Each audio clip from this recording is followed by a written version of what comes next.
Number 3. And number 4 is on this side, I think, right? Are you number 4? So do you want to maybe move the microphone over this way? Yeah.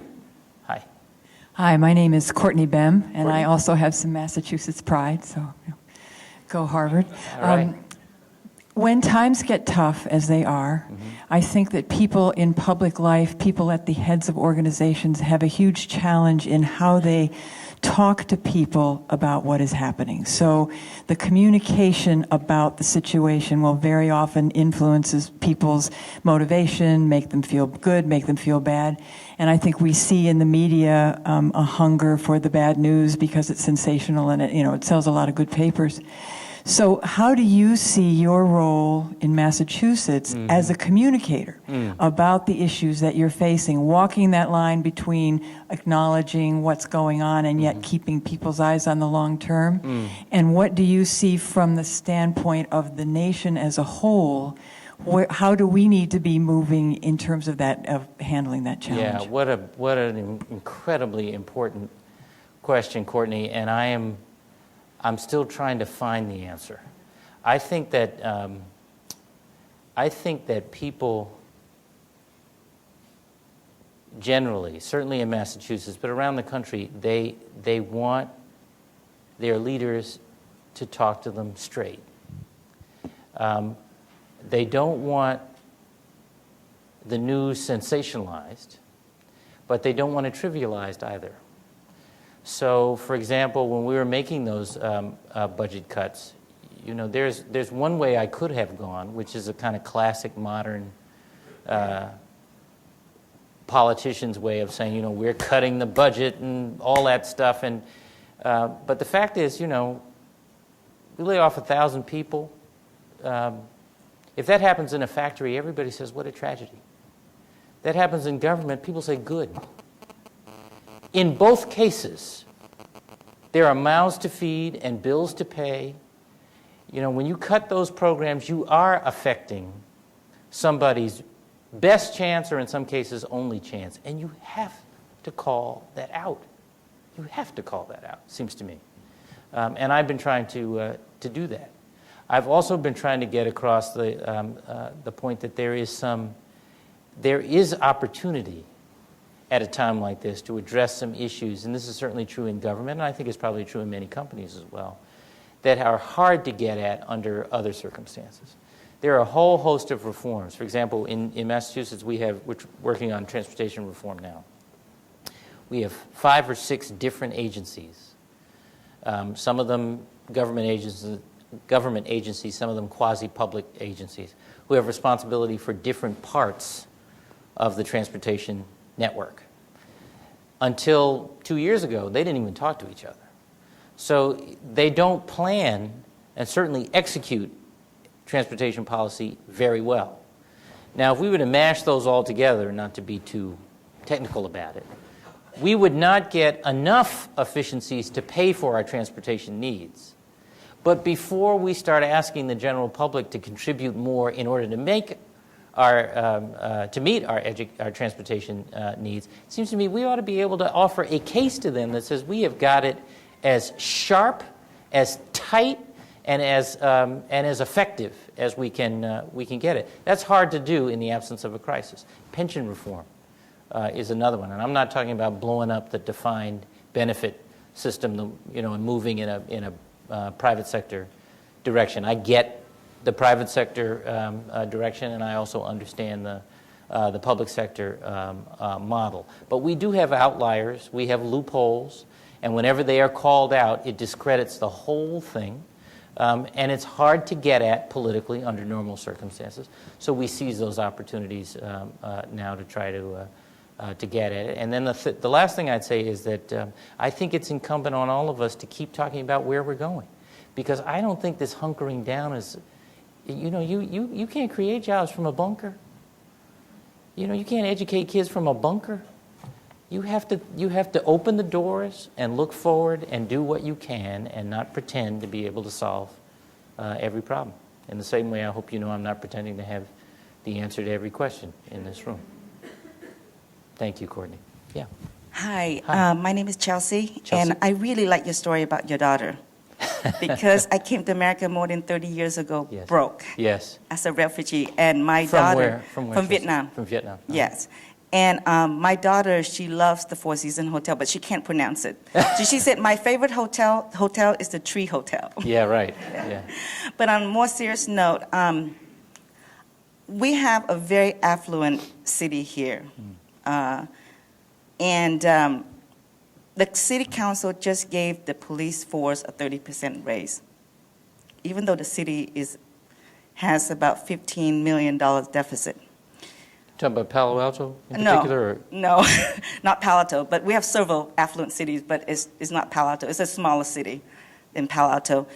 If this was, let's say, Milton in your state, and you knew about it as a governor, what would you do about it if you found out about it? Why are you trying to get me into this? And secondly, what would you recommend the residents do about it, since we have done our best to protest and things like that? I mean, I believe that we don't sit in this kind of economy. We don't sit around for the government to do something. I think we all should do something, even from as an individual, Yeah. and also at the local government level. Yeah. And we don't wait for the state to do something or the nation, the president to do something about it. I think that we all should be fiscally responsible. So I'm not sure if you want to answer. Well, my question. Chelsea, I think I know where you stand on the on the question.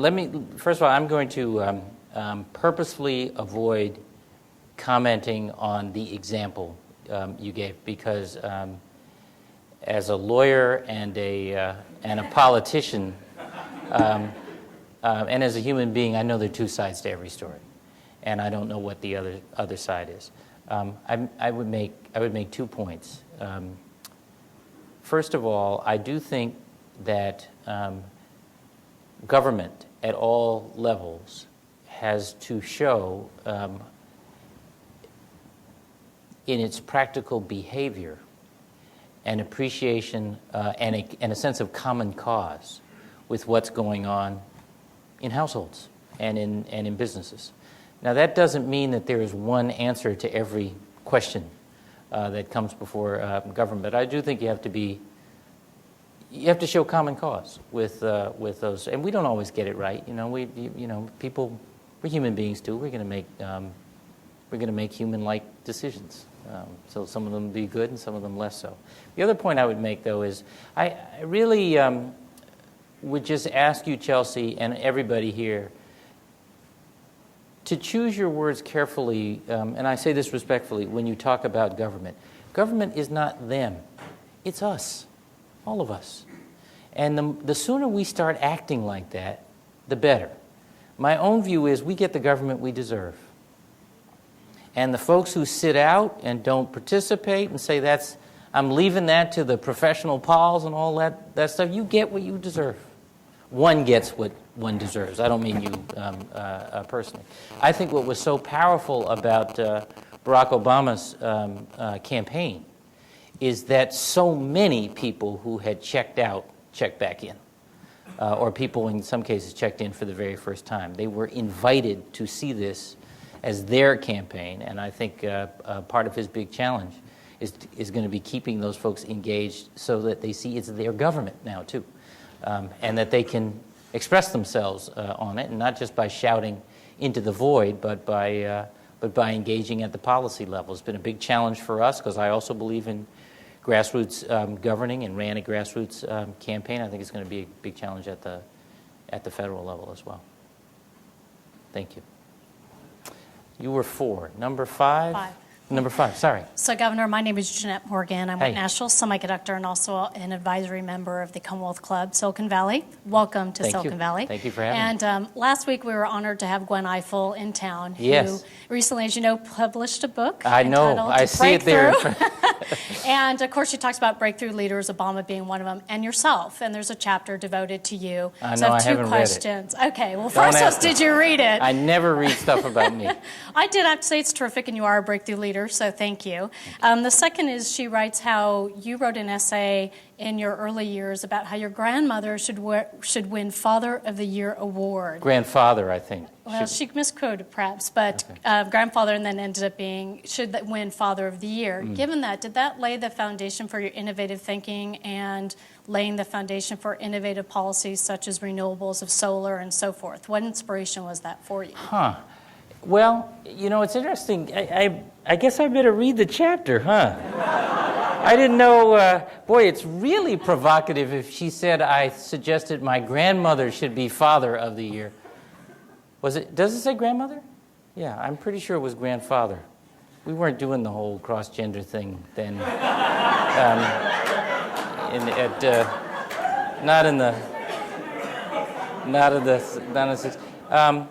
I think I had some unbelievable gifts in growing up there, even despite all the sort of material deprivations. One is that we had a very strong sense of community, because those were days when every child was under the jurisdiction of every adult on the block. Right? You messed up down the street in front of Ms. Jones's, she would straighten you out as if you were hers, and then call home, so you get it 2 times. And I think those adults were trying to get across a message to us that that living in a community, being a member of a community, is seeing the stake you have in each other. That had a huge, and has a huge influence on how I think about government. It frankly has an influence about how I think about the role of businesses. I'm a capitalist. I believe in markets. I'm not a market fundamentalist. I don't think markets solve everything all on their or always get it right. But I do think that when you play, you bring responsibilities as well. In terms of innovation, I think that innovation is as much as anything about creating opportunity, and that's what it's back to that American story I'm talking about. If we don't keep, we are a country uniquely, I think, resistant to stasis. We don't like to leave things. We don't like to leave well enough alone. It's not what we do. We are always pushing the envelope. And when we have pushed the envelope, when we have stepped out on hope, that has been the strategy behind every major step we've taken forward as a country. And it has created space for newcomers or people on the bottom to move up. And that's been true at least for 100 years, but there are examples going back even further than that. So innovation is as much as anything about social justice from my perspective, as well as our economic future. Is that responsive? No? Okay. No, Gwen sent it to me. I just haven't read it. Okay, you were number 5, right? So was number 6 over here? Yeah. Thank you. Yes, my name is Ralph Kuiper, and much was made during the primaries last year of Massachusetts healthcare programs. Mm-hmm.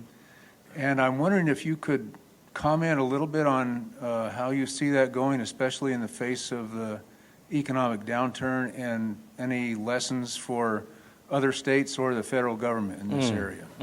We have had, thanks for the question, Ralph. Everybody know about our health reform initiative? We have been on a health reform journey for 2 years. The bill was signed about 3 years ago, but we started implementing it actually the day I took office. And on the coverage side, we have made enormous progress. 97% of the residents of Massachusetts are insured today, and there's no other state that can touch us in that respect. That's very, very good news. We are now working hard on the cost control side, and that was always a challenge, and it's an acute one in some ways now on account of the budget issues. Now, I will say what has been great about health reform in Massachusetts is, and the sort of untold story, is that is maybe 2 points I make. One is we finally decided that there were other choices than the 2 we had always thought were before us beforehand, which was a choice between a perfect solution or no solution at all. So we tried something. It is not perfect.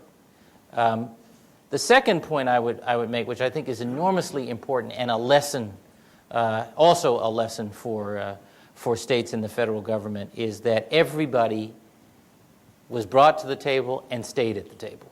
So providers and medical industry and insurers and patient advocates and government at the state and federal level, because we needed a Medicaid waiver to make it work, came to the table, stayed at the table to make it happen, and stayed at the table for each of the milestone decisions that had to be made as we went along to adjust as we went along. And that has not always been easy, but it has been a signature element of the success of this experiment. Continuing to adjust, to make it very fact-based, to adjust in response to those facts, and to bring everybody to the table as we did so. So what is your vision as the leader of half of the universe, right? You know, Boston and Silicon Valley. Just half? Is that what you said? To change that, and especially in light of the fact that, you know, you're very close to the president, obviously, if I read the paper correctly. And then the second question is sort of more professionally related. Will you be really interested in accepting the offer if one of the slots becomes available at the Supreme Court? Oh, man. Thank you. You know, you have been reading too much of that stuff in that publication.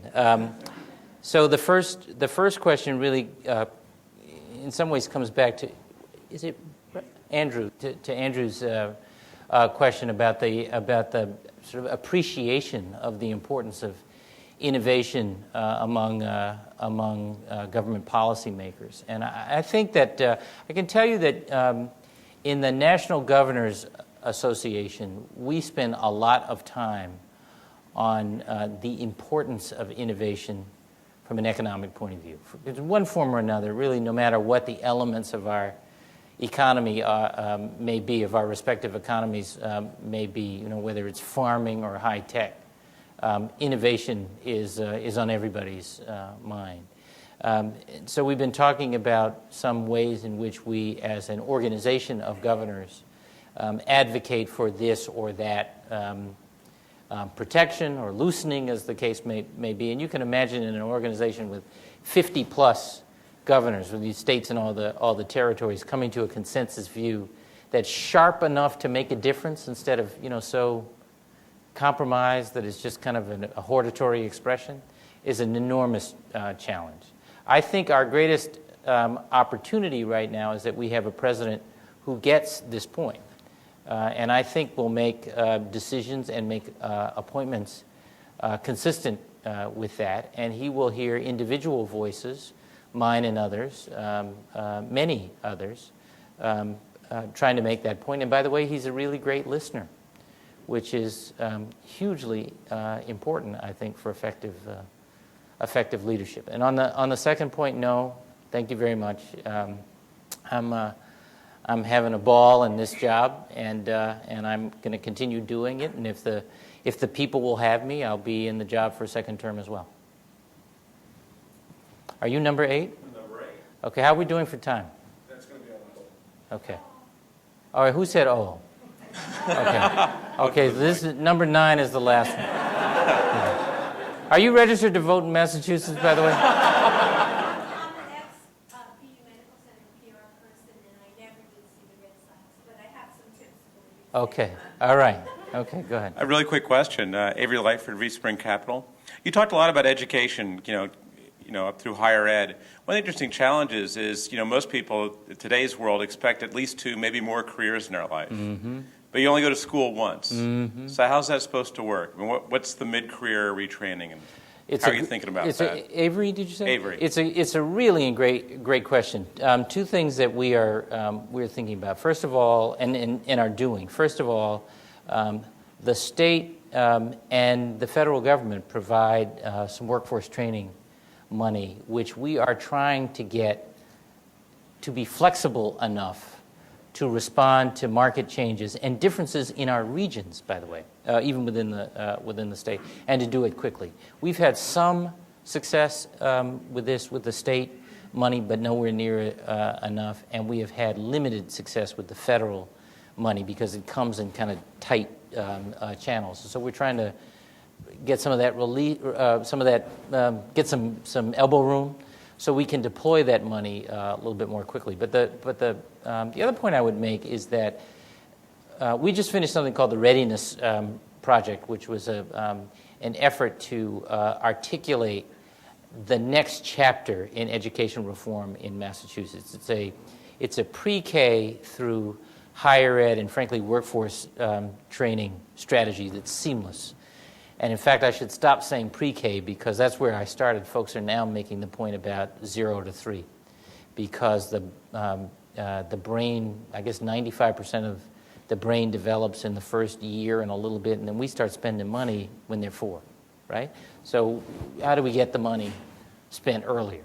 Some of the initiatives, some wonderful ideas that came out of that, not all of them expensive, but the expensive ones we're going to have to do more slowly under the current fiscal circumstances, but we will do them. The point I'm making is that what we are driving toward is our habits of mind as distinct from necessarily skills. So by habits of mind, what is that? What are those 21st century skills? Collaboration, teamwork. So these sorts of ways of approaching problem solving that are transferable, especially in a knowledge-based economy, that are transferable from one kind of job to another. And as somebody who's had a bunch of jobs, I think they work. And more to the point, educators think they work. I mean, Jack, do you want to build on what I'm saying? I was just thinking one of the things that we have that's kind of unique about Massachusetts is we have an online university that we started a few years ago, and it's really for career changers. And we have about 37,000 enrollees. It's actually would be our largest campus at University of Massachusetts if it were an actual campus rather than a virtual campus. And other states have that as well, but it seems to be working very well within Massachusetts to kind of help people through those career changers. And it's been growing at about 20 to 40% year on year, and it doesn't matter when you go through the down years, the up years. It just keeps growing 20 to 40%. Avery, one last point I'd make, just back to the stimulus package, and one of the reasons for having an education component in it. At a time like this, the demand for community colleges is soaring, and so having to cut those programs because we can't afford them right now is absolutely counter to what we're trying to do to stimulate long-term economic strength. So we want the flexibility in the education spend to be able to plug some of those holes as well, so the community colleges can do that job. Thank you. Number 9.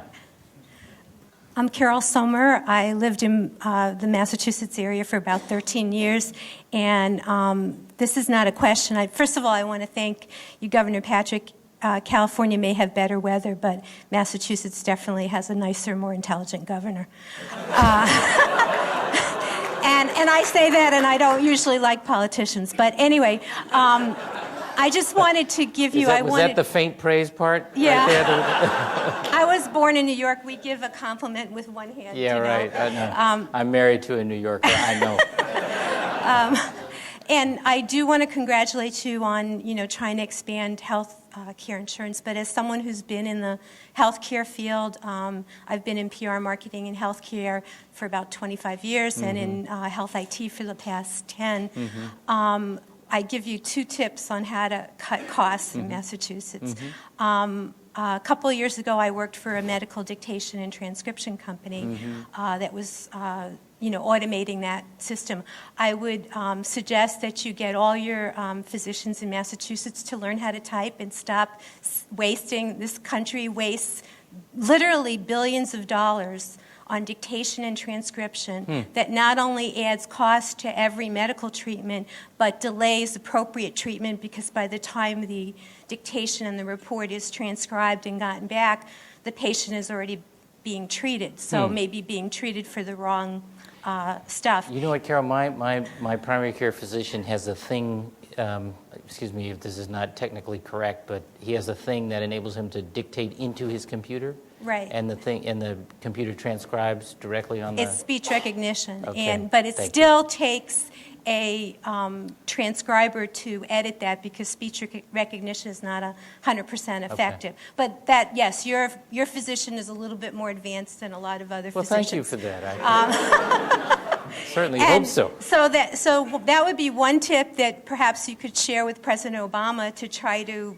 cut the medical expenditures in this country. Dictation is out. That was the one. That if doctors would just learn how to type and put things in a computer like everybody else. And then the second tip that I have for you is that, you know, I know that Massachusetts is known for its health care. I mean, I did PR for Boston University Medical Center, and it has great physicians. I don't know if you remember I think it was about 10, 20 years ago, the physicians in Israel went on strike, and the mortality rate went down. So, what are you trying to say here, Carol? And I say this, you know, as someone who represents the healthcare industry. So, and I've been in patient safety and medical errors. My other tip is there's lots of either unemployed or underemployed massage therapists in the Bay Area, because a lot of people cannot afford to go to the spa anymore. And I would say ship them to Massachusetts. I think massage therapy is a much better use of healthcare dollars. Well, thank you. Thank you. All right. Well, I think that is that's as good a place as any to wrap it up. Thank you. Thank you, everybody. We're done? We're good. Thank you, Governor Patrick, for addressing our group. We truly appreciate your appearance here tonight, and I don't know if they told you this, but the last two governors who have addressed the Churchill Club have ended up in the White House, so we'll just watch to see what's going to happen in that regard. As a small gesture of thanks, we will be sending you a Churchill Club t-shirt. We hope you wear it in good health. Thank you. And thanks again to Sean Kenny, to HP, to our partners, and to all of you for coming, and look forward to seeing you at another club meeting soon. Thank you. Great. Thank you.